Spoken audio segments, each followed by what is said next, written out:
लोकसभा में अविश्वास प्रस्ताव के नाम पर विपक्ष 26 सिर्फ पीएम मोदी और अमित शाह की ही चर्चा कर रहा है। इस बात को लेकर नवनीत राणा ने अविश्वास प्रस्ताव पर ही सवाल उठा दिया, लेकिन विपक्ष की कोशिश इस बहाने 2024 की लड़ाई को पीएम मोदी वर्सेस राहुल गांधी बनाने की है।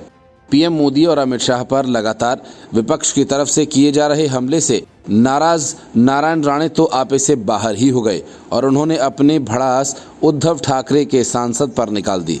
केंद्रीय मंत्री नारायण राणे ने उद्धव ठाकरे पर जमकर निशाना साधा और उद्धव ठाकरे को उनकी औकात दिखा देने की बात तक कह डाली।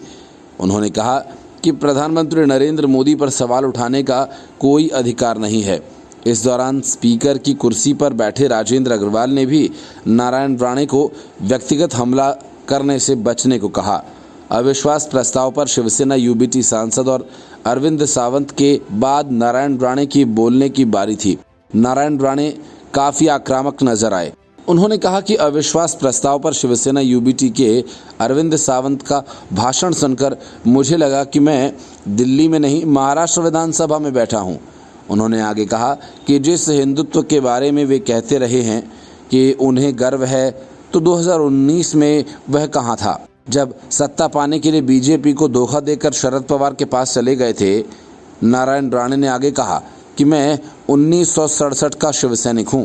उनके इतना कहते ही शिवसेना यूबीटी के सांसद शोर मचाने लगे।